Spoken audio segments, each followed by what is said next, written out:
Hello, and welcome to Reel Film Snobs. I'm Angela Yeager. I am pleased to have with me on the show, for the first time, my friend Quill de Courcy. Welcome to the show, Quill. Thank you for having me. I'm so excited. I adore you and I adore your project. So I'm honored. I'm honored to have you on the show. I don't know why we didn't do it earlier. I have known Quill since Quill was a baby. No, not really, but kind of high school. High school. I booked your band at a show we did at the Old Salem Cinema back when it was called Level B. It's like doesn't it feel like a lifetime ago? And so Quill was part of the Salem music scene at that time and has now moved on to loftier heights, i.e. Portland. And you have your own business. So if you want tattoos and you're in the Portland area, go to Quill's website and you can book a tattoo. So, and since his name is pretty easy to remember, I think you can find him online pretty easily. And does your business have a certain name or is it just like Quill's Tattoos? I never even asked. I have been on the website before. Yeah, it's just Quill Tattoos. So pretty easy to find. Yeah, if you're in the Portland area or anywhere in Salem even, hop up to Portland and get a tattoo done. So, but we're here to talk about movies and specifically vampire movies. No, this is not a Halloween episode, but it seems appropriate still because Nosferatu came out, the new version, around Christmas. And so with that, it seemed like a good time to look at vampire movies. So Quill and I both have a love of vampire movies, so that's why we're here. And it's Quill's first time on the show, so I'm really honored to have you. And we each decided, we kind of went back and forth on text over how we wanted to frame this. We decided to each pick two of our own favorites, and then one that's more serious vampire and one that's a little bit more campy. And my head exploded because I love vampire movies and I had so many I wanted to do. We could easily do like a part two, a part three of this because we didn't get to talk about Fright Night. We didn't get to talk about Only Lovers Left Alive. So many movies we didn't get to talk about. Oh, Let the Right One In. That was one I really wanted to do. Have you ever seen that one?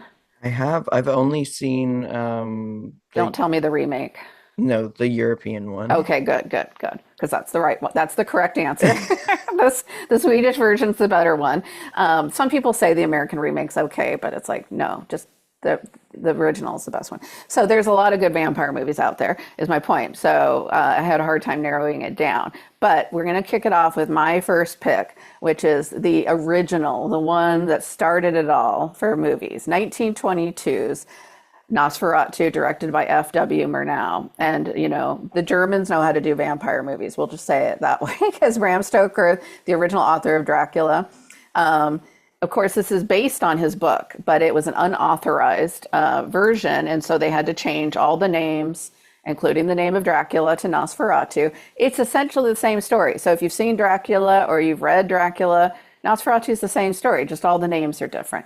But what this film is really famous for, besides its copyright infringement, because Bram Stoker's wife actually did try to sue the studio for putting this out, despite them changing the names, and asked for the film to be destroyed. And it actually was. All the prints that they knew of were destroyed, but several prints survived being burned. And so now, of course, years later, people are like, wow, this is one of the greatest movies ever made. And it really became the blueprint, because it is from 1922, for horror films. His use of shadows, German expressionism, the famous shot that Robert Eggers then later rips off in his Nosferatu, of Nosferatu's nails seen against the outline of the shadow of his long, creepy nails. And the amazing performance of Max Schreck as Nosferatu, who had to be totally transformed into makeup. If you see what the actor really looked like, he looks nothing like him. Which for 1922, and really even for now, I think is quite effective. I love this film. It's, of course, considered a classic. I don't know if you'd seen it before, so I'm curious to hear what you thought about it, Quill, and if you had, what you thought on rewatch. Hmm. Okay. So I hadn't seen it before. It's okay. Crazy. It's okay. You're young, you're still learning. Well, kind of. I don't feel young. But so it was my first time seeing it, and I have always really loved vampires, and I never wanted media to obscure that, Mm, which I don't, it's some sort of neurodivergence, I'm sure that's unwell. But so I watched it and it was beautiful, and I think I'm notoriously known for not watching movies, so it's very funny I'm on here. But I think watching Nosferatu, and what you're going to get from me with all of these is how much I liked the visuals and what I thought of the acting. And I think that the acting in the 1922 Nosferatu was so cool because there obviously it was a silent film, and it's really cool to just see people. It was like what, this is so funny, physical comedy but serious. hmm It's just Yeah. so body, you know what I mean? They're Yeah. just doing it all with their body, and it was really beautiful, and I really enjoyed it. It was beautiful. Yeah, there's some gorgeous shots, and yeah, some of the acting is melodramatic. Is they use, Mm, especially the character of Thomas. He's very like, oh, oh, but yes. that's silent film acting a lot of the time, which is Yeah. actually one of the reasons why Max Schreck's performance as Nosferatu got so much attention because he is not quote unquote overacting, so to speak. They asked him to be rat-like, and the connection between the rats and the vampires and the plague, of course, which comes up in Robert Eggers' remake, is very pronounced. And they literally he carries his body like a rodent, and they did some special effects. You're talking about the visuals of the time that are amazing for the time when he's able, you see him carrying the coffin and then he goes through the door, without opening it. So some shape shifting happening. I mean, again, for the period, the visuals are absolutely astounding, and it has comedic moments, including that scene where he's coughing. He can't remember where his new house is, so he's carrying his coffin around, like trying to figure out where the house is that he's supposed to be going to, which was actually funny. I've seen it probably 5 or 6 times, but watching it this time, it made me laugh more. I never really realized how kind of ridiculous that is, that he's Hmm. this like omnipresent supernatural force, but he can't figure out where his house is. I just thought, oh, this is sort of ridiculous. And the scenes on the ship, I think are really good here. So yeah, just beautiful visuals, beautiful use of a combination of different types of colors of like black and white stock to give you different images for night versus day. And so obviously a very influential film. It is interesting though that you say that you don't like watching the media based on vampires, which is interesting to me. I don't get it. Yeah, it's fine. It's just very interesting that I'm making you watch all these movies, and also that you're notorious for not watching movies, which is why that I got you to even get on the show. I think is kind of amazing. So, Well, yeah, it's hard to pay attention, but when you're watching something that you like so much, like I love vampires. I should watch vampire movies. That makes sense. mhm. Um, so yes, it was great. I did love it, and I appreciated it. It was like homework that was fun. Good Oh, good. homework. And it's also, and this is one thing we'll get to when you introduce the next Nosferatu. It's less than 90 minutes, and so I feel like a pretty quick watch overall, which we will talk about with our next film. So I'll let you introduce 2024 Nosferatu. Okay. What to say? Uh, 2024 Nosferatu, Willem Dafoe, Bill Skarsgård, Johnny Depp's daughter, Lily Rose Depp. Yes. N Never really knew that she existed before this. Really cool though. Nepotism. Um, you know, I think that Willem Dafoe stole the show in this one. Mm-hmm. He was just so funny and charming, and cute and darling. And wow, I also thought that Nosferatu was um too horny. Hmm. Can I say that? It, You can it say that word. We're on prime time, but you can say that. Yeah. it was too much. I was just like, is this allowed? Um, It is allowed. It's not that horny, but it's yeah. Yeah. Wait till you see Baby Girl with Nicole Kidman. That's a horny movie too, by the way. But different kind of horny. But yes, heard about that. Nosferatu in this movie is much more sexualized, I would say, than in the original. Yes, and watching the new one versus the classic is like a speed run. Um, Yeah. and I mean, like, I enjoy both of them for different reasons, and both Hmm. of them are beautiful and fulfilling. Um, but wow, like the depth and the speaking, Hmm. um, the audio of humans and non-humans speaking is nice. It's easier for me to follow. But it just Willem Dafoe's darling in it. So cute. That was your takeaway. Well, it's interesting. Yeah, I saw it in the theater, and it is a gorgeous movie. I think the cinematography is really gorgeous. Although, in some ways, I still prefer the look of the 1922. I just love the use of the shadows more.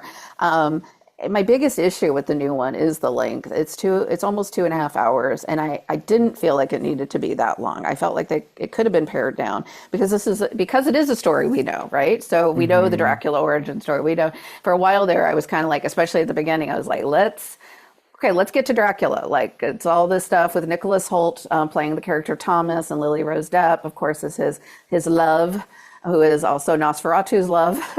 And there's a lot of setup before we get to Dracula. And I think Bill Skarsgård does a good job as Nosferatu. I think they went for a different look. They gave him a mustache, which is interesting. Not sure how the undead grows a mustache, but he has one nonetheless. I think it's to look very of the time in the 1800s. Hmm. The interesting thing that Robert Eggers is a director I've really admired. He's very big on things being historically accurate. And so in his past movies, The Witch, The Lighthouse, and Northman, he set them during periods, and he uses text from that period to inform the movie. Now in this one, it's fictional, but he still tries to frame it in kind of an 1800s look and feel, and including the way that people talk. So the language is very formal and very kind of odd and stilted, except for Willem Dafoe. Now, here's where I thought it got weird. He seems to be in a different movie than some of the other people who are speaking they're very formal and rigid and uptight. And Willem Dafoe comes in just blasting on all cylinders, and his character's funny, and he seems to be almost in a different movie. Like he's like, I'm in a camp vampire movie, so I'm gonna just be crazy and wild, and everyone else is very, prim and proper and very serious. And that kind of threw me a little bit as I was watching because I thought, was this purposeful? Did the director direct them to be so different? Hmm. So what's going on here? So that bothered me a little bit, and I felt like it was slow. And so I'm okay with slow movies. I watch 4-hour movies sometimes, but you need to be able to fill that time. And so I got a little bit impatient because we're all waiting to see Dracula. That's what's going to happen here, right? So, and yes, it is a much more horny film, as you put it. But the thing I actually liked about it is the take on the Victorian woman sexual repression. That's actually because the idea that Lily Rose Depp is turned on by anything, her character constantly is being chastised for being too much, too something, too wild, too mentally ill, too sexual, all these, too everything, right? So, and there's a scene where they say towards the beginning when the first doctor comes to look at her, he says, "Tighten her corset. That will help her with the fact that she can't breathe and she's having all these issues." And I remember I was in the theater and I just started laughing. I was like, yes, that will help a lot. I'm sure she'll feel Hmm. much better once you restrict her lungs even further. So Yeah. there's those. That's what I think Robert Eggers. That's the part of the film I really enjoyed was the fact that he's taking this look at the Victorian morals of the time and the look at female sexuality and trying to turn it on its head. That was a take on Dracula I had not seen before. So Yeah. yeah. That was good. Anyway, we've gone too long on that one, so we should move on because we have two more films. So why don't we introduce the next one? Go. I think this one's yours, and this is like a fun one. The Lost Boys. Yes. So good. I rewatched it last night. Uh, it's funny, it's fun, it's not serious, it's easy. I I feel this way the same with Interview with the Vampire. Uh, it just is so straight, which is fine. But vampires, come on. I don't even think that Kiefer Sutherland's character bit Michael. I don't think David bit Michael. No, no, he drank his blood out of a bottle. Right. How dare he? Yeah. Yeah, and especially considering it's directed by Joel Schumacher, who was gay. I don't think he was out at that time. Is 87, so Right. you got to keep that in mind. Absolutely. Yeah. So this film, so 87. I was like 11 years old, but my sister Sabrina was a teenager, and she was obsessed with this movie. So I probably saw this like four times with her, and she had a huge crush on Jason Patrick, who plays the oldest brother. And the characters are from Phoenix, which is where we were Yeah. from. So there's this great scene where Corey Haim. So they've arrived. The story is that these two brothers, played by Corey Haim and Jason Patrick, with their mother, played by the fabulous Diane Wiest, who I love. They arrive in this beach town in California called Santa Clara, I think. It's a made up town, but it was filmed in like Santa Cruz, like a real town, but they Yeah. make it up and it's the murder capital of the country. And no one can figure out why, even though there's obviously this gang of vampires blood sucking everyone to death. So the two brothers move there, and there's this great scene where Corey Haim's in the comic book store and the Frog brothers approach him and they say, "Where are you from anyway, Mars?" And he's like, "No, Phoenix, actually." And my sister and I would chortle every time that came on because we loved it so much. And it's a very 80s movie. It's good cheese. It's got the neon. Joel Schumacher never met a neon light he didn't love, and so he lights the heck out of every scene. There's no reason they're in that cave and there's just pink glowing on everyone for no reason, because that's just Joel Schumacher's style. He did the same thing with the later Batman movies he directed. And then of course, Jason Patrick. There's the love interest. He's got the hot girl, which is what gets him in trouble with the Kiefer Sutherland's gang to begin with. But it's a lot of fun. I don't think it's a five-star movie, but it's a ton of fun. It's very fun, and I love the fashion. I love the music. I love how Corey Haim says the funniest lines. Actually, both Corey's in the movie. Corey Yeah, it kind of Feldman made and Corey Haim a star. This is the movie that made them stars, for better or worse. yeah, But yeah, because they really do steal the show. They're terrific. yeah. They say the funniest things. They're always making like music references and pop culture references Uh, of the time, and it's so funny and cheese. It's pure cheese. And Kiefer Sutherland, like I don't know, the contacts, the way that they made the vampires look is very intriguing to me and very inspiring. And oh, it's not a great movie, and I love it so much. Like, it is. It's a pound of cheddar. But I'll say it's not really a scary vampire movie. It's really funny. And even now, I was surprised watching it how not bloody it is. And like to your point, even when he turns Jason Patrick into a vampire, he doesn't bite him. I guess they didn't want two men that close in the 80s. They were like, oh, but he just I get drinks it. up out of a bottle, which I was like, kind of lame, right? But I guess in a way that also makes sense because the whole fact is that they tricked him into being a vampire, right? He doesn't really know. Even though the girl tries to tell him, you shouldn't drink that. Of course, being a guy, he's like, oh, okay, I'm going to drink this.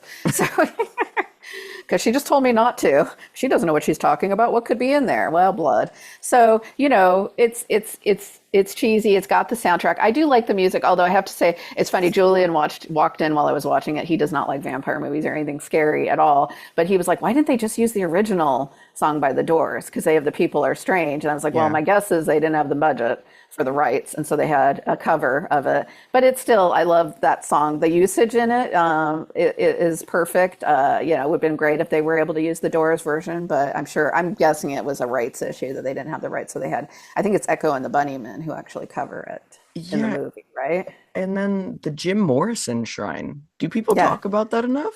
Yeah, in the movie where they have the picture of him. Yeah. Yeah, no, I thought it was funny. I guess that was an allusion to the fact they would have probably liked to use the Doors original song, and I'm guessing the band or the record label did not allow it, or they couldn't afford it. So the movie was a huge hit when it came out. It was pretty low budget, like 6 million, and it made like 30 something. So it was a big hit. They made like two direct-to-video sequels with just Corey Feldman and just the Frog Brothers. It was just them in the sequels, I think. And I never saw any of the sequels. Me either. They're not, they were really kind of more like direct-to-video things than like real, sequels. They keep talking about remaking this one. I hope they don't, because if they remake it, they're going to go serious. It will be like Robert Eggers making us. They're not going to make it Right. camp again. They're going to be like the Lost Boys. It's very serious now, and it's like, no, don't make this serious. This is a pound of cheddar. Like, keep it what it is. Like, it's there for you to just laugh and have a good time. Yes, So. absolutely. So speaking of things, I have a feeling, Quill, that you did not have a good time with, but we'll see, because I talked to you before you'd actually watched the whole movie. So I'm hoping that you've come around to my way of thinking, and most of the critics on the planet, I will add. Interview with the Vampire is my final pick, this is my camp pick. And from 1995, the year I graduated high school, and yes, I know you weren't even born, directed by Neil Jordan, a fantastic Irish filmmaker, by the way, who did many other great films, including The Crying Game. So I have to give some background on this. So in 1995, I was in high school. I was a huge Anne Rice fan. I read all the vampire books. She wrote Interview with the Vampire in 76. And it was based originally, her book is based on, was in fact inspired by her daughter who died at a young age, and that became the young vampire Claudia. So the film chronicles the story of Louis, played in the movie by Brad Pitt, who is a plantation owner in pre-Civil War Louisiana, and he's very sad because he's lost his wife and kids have died. So he's just sitting at his plantation being sad and mourning, and he's a real downer. And Lestat comes along, who is a very charming vampire and opportunistic and quite evil. And he decides to turn Louis into a vampire to keep him with him, but also because he really likes the house and how that Louis's got a lot of money. And of course, then the young vampire Claudia is turned so that Louis will stay with him. So that's the story. He's telling his interview in present. He's telling his story. Why it's called Interview with the Vampire is that Louis is telling his story to a reporter in the modern day. This has like a chock full cast of big stars: Tom Cruise, Brad Pitt, Kirsten Dunst is the little Claudia. I think it's her first role, or if not her first role, very early. Antonio Banderas and Stephen Ray. So. Oh, and Christian Slater as her reporter. So it's like a 90s fest. So I'm a 90s girl. So I loved this movie when it came out. It was very controversial casting Tom Cruise. Anne Rice did not want him for the role. She wanted Rutger Hauer or Julian Sands or some sort of blonde, someone who was actually a blonde man. And she wanted Rutger Hauer in particular. But Tom Cruise got the role. And then later on, she actually apologized because she said she thought he did a good job. So now, you told me you have never seen a Brad Pitt or a Tom Cruise movie, which I'm not sure how you live on planet Earth, specifically the United States of America, planet Earth, in this year, 2025, and have not seen that. It's almost, when I told Julian, he was like, I admire that. He admired that you'd never seen a film by them. He's like, good for her. Good for him. Sorry. No, you're good. And I was like, good job, Julian, because he was like, good for Quill, like never having seen a film from those guys. Because I think even Julian might have. Real. Yeah, it was a vow I made when I was like 14 and I never broke it. But listen, the movie's iconic. It was time. I'm 28. It's time. Yeah. I'm thankful that you made me watch it. I think the only thing that ruined this movie for me was watching the entire TV show first, Yeah. Yeah. which is flamboyant, gay, charming, adorable. Which I've I never seen it, so there you go. Yeah. I'll have to see please. the TV series. Yeah. I have it on Oh, my list. Yeah. it's amazing. It's inspiring and life changing. But that's also coming from this guy. Um, I I think that's the only thing that let me down. I feel like Tom Cruise is not as good of an actor as everyone thinks he is, and that kind of killed it for me. I feel like Mm, everyone else was a lot better than him.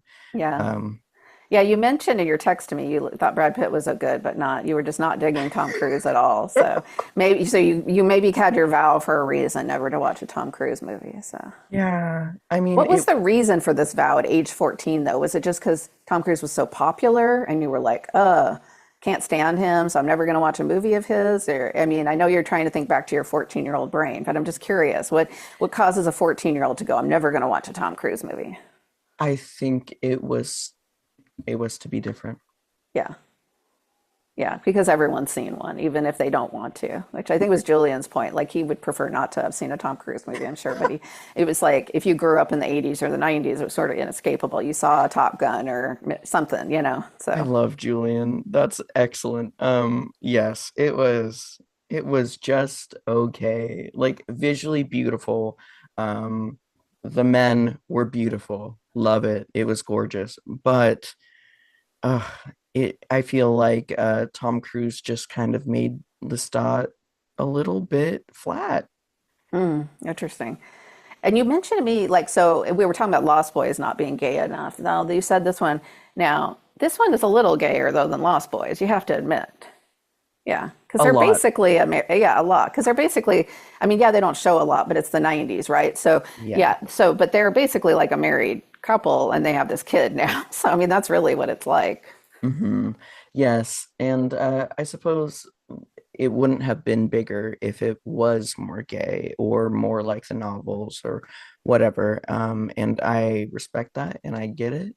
Yeah, it was a And mainstream Hollywood film. Yeah, it's true. They yeah. couldn't do that in 95. They could do it today a little bit more, but they couldn't make it, as gay as it was in the book. But I will say, they allude, I think the director tries to allude to it as much as possible with lots of leaning in, and he does bite him. So you get the Hmm. bite.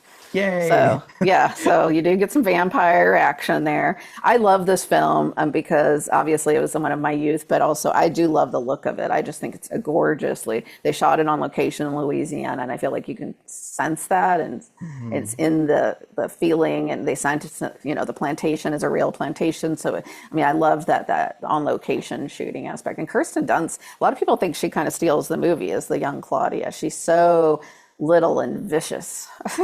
I agree. Yeah, and having a child vampire, of course, that's a connection with Lost Boys too. So there's a child vampire in that one too. But of course, it's the worst thing you can do to a child is make them a vampire. So that's a very wonderful part of the story, I think. So I will have to watch the TV series so I can see what all the fuss is about. I've heard it's good. I wonder how, because I have read the books. I wonder how close it is to the books. I'll be curious to Yeah, check I'm that very out. excited to see what you think of it. Yeah. So, your favorite out of the four, Quill, if you had to pick just one for people to watch? Lost Boys. Lost Boys. Okay. Yeah. Okay. For fun. Yeah. So, I For hope you fun. come back on the show and Yeah. come. Maybe we'll do vampires again or something else. We can make you watch some other type of movies if you can sit through. Okay. Thank you so much for being on the show. As Yeah. always, have a great day and great movies. Thank you very much. Bye bye.